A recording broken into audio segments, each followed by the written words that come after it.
What really happened to Gold Rush star Rick Ness, and why has his appearance changed so dramatically? Rick Ness had disappeared from Gold Rush after season 15 ended in chaos. Fans thought he was finished. His ex walked away with gold, rumors of substance abuse swirled, and financial troubles threatened to collapse his dreams. Some said he was living out of his truck, broken and beaten by life. Yet, just 3 days ago, the world got a shock. Rick walked into a mining equipment shop in Whitehorse, carrying serious cash, and bought new machinery for a massive operation. "I am back," he said. "I feel better than I have in a long time. I'm confident. I know what I'm doing now." The man everyone thought was broken wasn't finished. He was preparing for the biggest comeback in gold mining history. People couldn't believe it. The internet buzzed. Was it bravado, or was this the real Rick Ness reclaiming his legacy? One thing was clear. His story was far from over, and the next chapter promised drama, risk, and gold that could change everything. But before we get into that, you need to understand where Rick came from and what shaped the man who could rise from ashes like this. Rick Ness was born on March 5, 1981, in Milwaukee, but it was the small town of Escanaba, Michigan that shaped him. A place where logging, mining, and shipbuilding weren't just industries. They were life itself. The air seemed to teach you grit. Families survived on hard work, honesty, and trust, and Rick absorbed all of it without realizing it. He watched men come home exhausted but proud and learned that survival depended on teamwork. These lessons became his compass. When he later faced cold, isolated mining camps, he carried those early values inside him. Money was inconsistent, but effort was constant.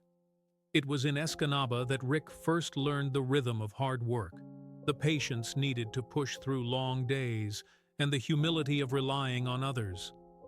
These weren't just childhood lessons. They were survival skills that would later keep him alive and thriving in the unforgiving Yukon. Rick's father ran a commercial construction company, and from a young age, Rick was immersed in the world of heavy machinery. Loaders, bulldozers, excavators, they towered over him, but he wasn't intimidated. By age 12 or 13, he was already on job sites, learning not just to operate machines, but to fix them, understand their limits, and troubleshoot under pressure. It was loud, exhausting work, but Rick paid attention. He absorbed leadership lessons silently: how to remain calm in emergencies, how to solve problems without panic, and how to earn respect by being reliable. By the time he hit his teens, contractors trusted him with dangerous tasks, and his steady confidence became obvious. These early years were like training in a boot camp that no school could offer, and the skills he developed here would become second nature when he later stepped into mining camps far from home. Rick wasn't just mechanically gifted, he was a natural athlete. In high school, he excelled as a linebacker and fullback, known for hitting hard and never backing down. He wrestled, ran track, and pushed his body to extremes, learning endurance, discipline, and mental toughness. Coaches described him as reliable and fearless, the kind of player who could shoulder pain without letting anyone see it. But senior year brought a devastating blow, a head injury that ended his dreams of a football scholarship. That single moment could have crushed someone else, but Rick took the lesson differently. The toughness he built on the field didn't vanish. It became internal armor. Later, in freezing mining camps and high-pressure situations, that resilience allowed him to stay steady when everything around him was collapsing. Every setback in athletics was training for the real-life battles that would follow. When college football ended abruptly, Rick faced an identity crisis. His life had revolved around sport, structure, and teamwork, and suddenly that anchor disappeared. For years, he drifted, battled quiet stretches of depression, and struggled to find purpose.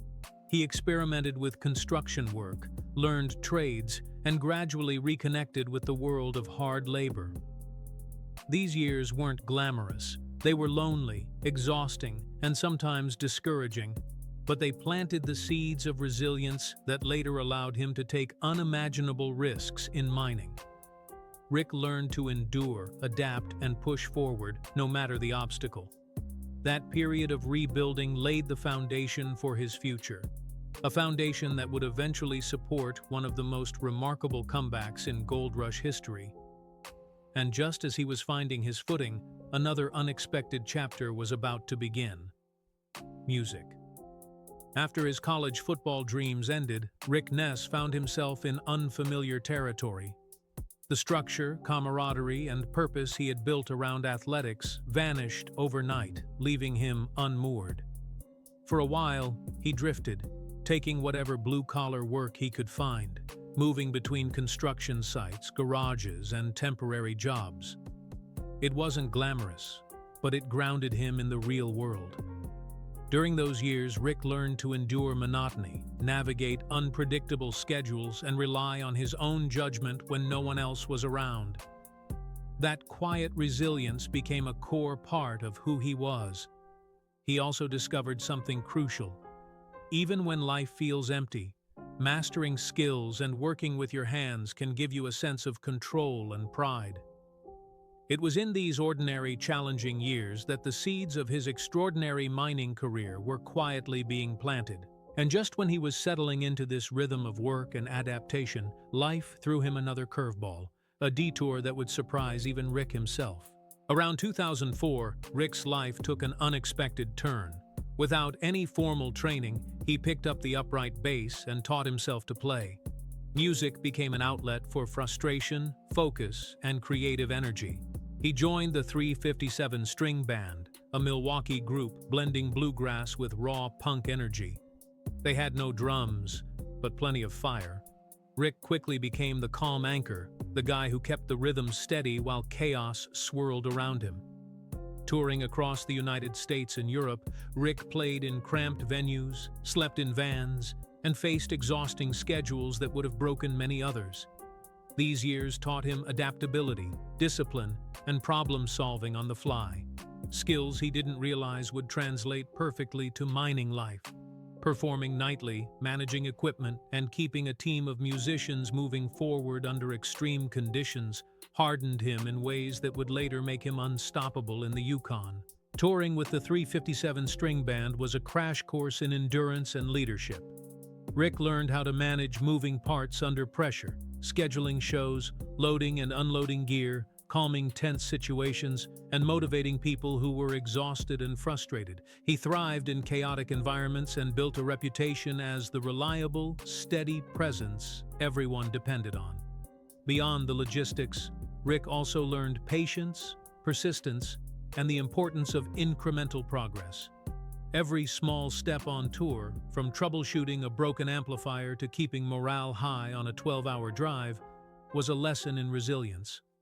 These experiences shaped his mindset: keep calm, work smart, and adapt quickly. Little did he know the harsh reality of the Yukon would demand the same skills, and even more.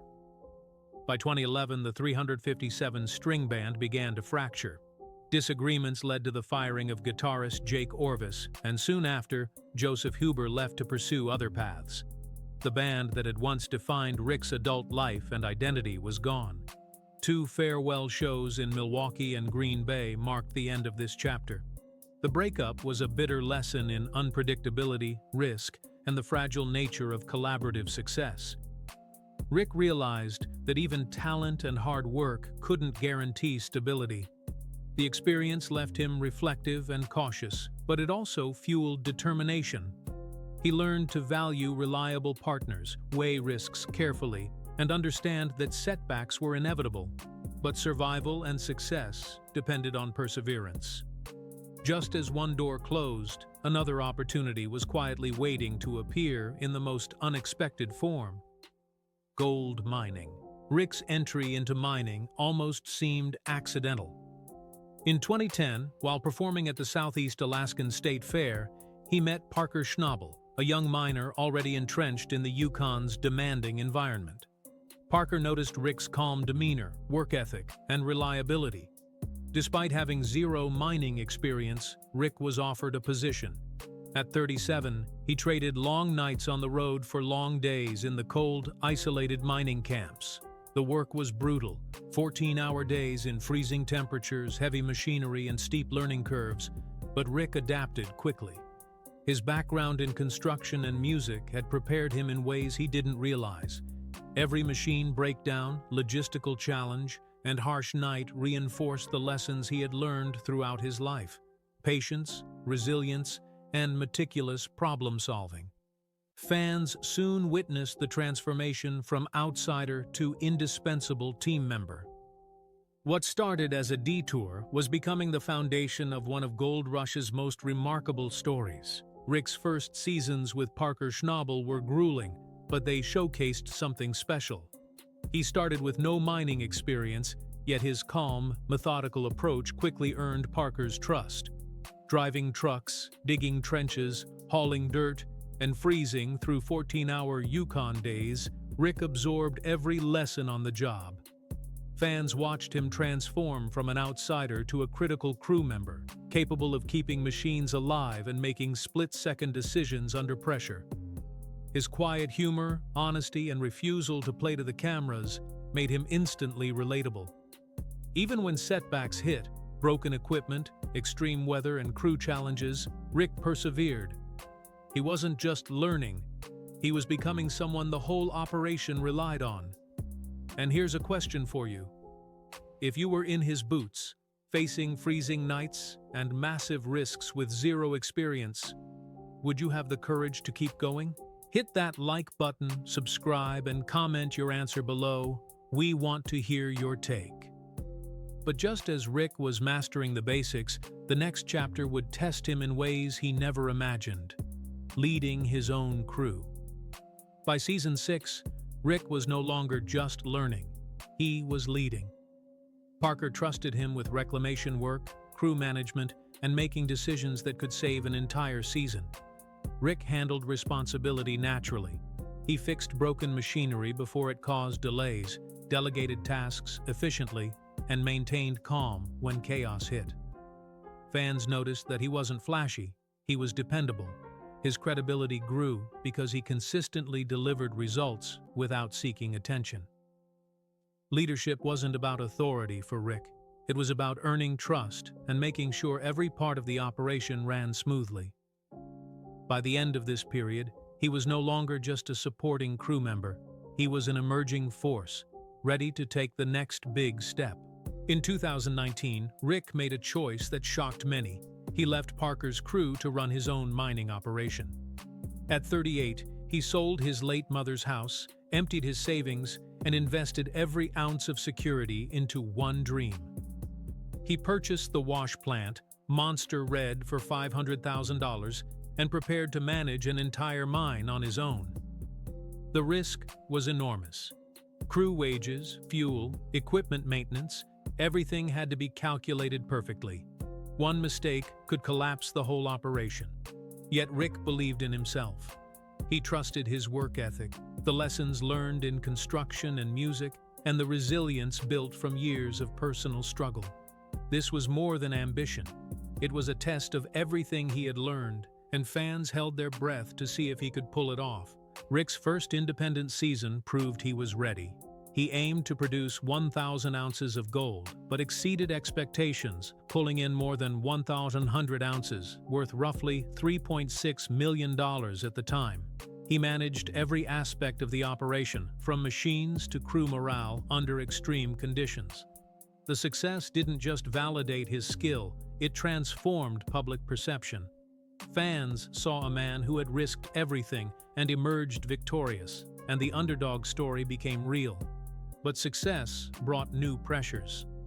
Bigger machines, more ground to cover, and higher stakes meant every decision had consequences. The journey that once seemed impossible was only becoming more intense, with challenges rising alongside opportunity. Rick didn't stop at a single successful season.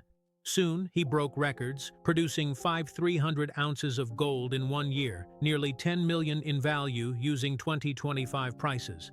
This achievement placed him among the top miners alongside long-established names. With this success, Rick expanded aggressively, purchasing a $500,000 dozer, a new excavator, and widening his claim. Every scoop of earth meant more gold and more risk. He was constantly managing payroll, equipment maintenance, weather delays, and investor expectations. Yet even with pressure mounting, Rick showed the grit and steady leadership that had defined his career from the start. His rise wasn't just about gold, it was about proving that resilience, planning, and persistence could turn nearly any setback into opportunity. And still, personal challenges loomed, foreshadowing even tougher chapters to come. Rick Ness's life changed drastically in September 2018 when his mother, Judy Ness, passed away from cancer at just 55. The loss hit him hard, more than he could have anticipated. Mining had taught him resilience, but grief was different. It was relentless, quiet, and invasive. He tried to keep it together on camera, but behind the scenes, the pain lingered. Days felt heavy, nights lonelier, and the structure that had carried him through previous challenges, construction, music, even football, felt insufficient. The emotional toll was compounded by his mining responsibilities. Crew management, equipment upkeep, and operational pressures didn't pause for sorrow. Fans would later see glimpses of this struggle on screen, but the true depth remained hidden, buried beneath the hard-working exterior Rick had cultivated for decades. This grief planted the first cracks that would widen during his next battles. Following his mother's death, Rick faced another challenge: finances. The bills were mounting, and he needed capital to keep his mining operations running. Selling his mother's house became the only viable option, a painful but necessary step. It wasn't just a financial decision, it was an emotional one. The house carried decades of memories, comfort, and family legacy, yet letting it go allowed him to continue chasing his dream. With this sacrifice, he secured the resources to buy second-hand equipment and fund the early days of his independent claim. Still, the pressure was constant. Every purchase, every fuel order, every payroll check could tip the fragile balance. Fans watching didn't fully realize the emotional cost of these decisions, which weighed just as heavily as the machines he ran. During the toughest periods, Rick made choices that later became public controversies. He admitted to using cocaine to cope with the darkness that followed his mother's death and mounting pressures. It was a period of vulnerability and poor decisions. Rumors circulated online, fueled by ex-partner Lee Airy, who claimed his substance use and personal indiscretions began before their relationship and continued despite promises to change. Rick was uncomfortable discussing these moments, yet he acknowledged the truth publicly, understanding that honesty was part of his journey. This chapter of his life shocked fans and fueled internet debates, but it also revealed a side of Rick rarely seen: someone willing to confront their mistakes while still fighting to rebuild. As if grief and substance struggles weren't enough, Rick faced public scrutiny over his relationship with Lee Marie. Their engagement in December 2023 quickly unraveled, culminating in a final split by February 2024. Lee Marie's posts online were brutal. Accusations of cheating, substance issues, and betrayal flooded social media, drawing fans into their private turmoil. Thousands of dollars of gold reportedly disappeared during the split, adding financial strain to emotional pain. Rick's reputation took a hit, and the public narrative shifted. No longer was he just a resilient miner. He was a man facing scandal, heartbreak, and scrutiny from every direction. Even in the midst of professional success, his personal life was under siege, threatening to destabilize everything he had fought to build. Rick's independent operation wasn't smooth sailing. Early seasons were riddled with setbacks, broken machines, harsh weather, permit delays, and financial uncertainty. Crew members came and went, sometimes leaving gaps that could derail entire projects. Every decision mattered, and mistakes carried significant consequences. Yet, despite these obstacles, Rick pressed forward, relying on the lessons of his life: resilience from childhood, patience from construction work, leadership from music tours. Each setback tested him, but it also sharpened his problem-solving skills and strengthened his determination. Fans saw the struggle, the long nights, and the constant tension between risk and reward. These early challenges were more than operational, they were personal, forcing Rick to confront grief, addiction, and heartbreak while trying to make gold emerge from unforgiving land. After years of personal and professional turmoil, Rick Ness began to rebuild. Returning for season 14, he started with almost nothing: second-hand equipment, limited funds, and a small but loyal crew led by Brian Z. Zaremba. Every decision carried weight. Every mechanical breakdown, snowstorm, and operational hiccup threatened to undo months of effort. Yet Rick pressed forward with meticulous planning, resilience, and a quiet determination. Fans noticed the change. A man who had faced heartbreak, substance struggles, and financial loss was back, calmer and more focused. Slowly, the gold began to flow. This wasn't just a mining comeback, it was a personal one, a demonstration that even after hitting rock bottom, recovery and achievement were possible. And just when hope was rising, the stakes became higher than ever. Rick's resurgence wasn't subtle. In one season, his operation yielded 300 ounces of gold, nearly $10 million in 2025 prices. Another haul brought in $3.6 million, proving he could compete with the biggest names in the Yukon. Every machine, every crew member, and every calculated risk contributed to a staggering achievement. Fans and critics alike were stunned. The man who had been rumored broken, defeated by personal struggles and financial ruin, was now standing shoulder to shoulder with mining legends. The gold wasn't just a number, it represented redemption, proof that grit, planning, and relentless effort could overcome the harshest circumstances. Yet, success brought new pressures. Expansion, permits, and the constant threat of setbacks loomed large. Building on his success, Rick expanded aggressively. He bought a $500,000 dozer, a new excavator, and widened his operation to take on richer pay streaks. Every scoop of earth now carried both opportunity and risk. Crew management became more complex, machinery demands multiplied, and investor expectations intensified. Yet Rick thrived in this environment, using lessons from his childhood, construction experience, and music tours to manage chaos and maintain morale.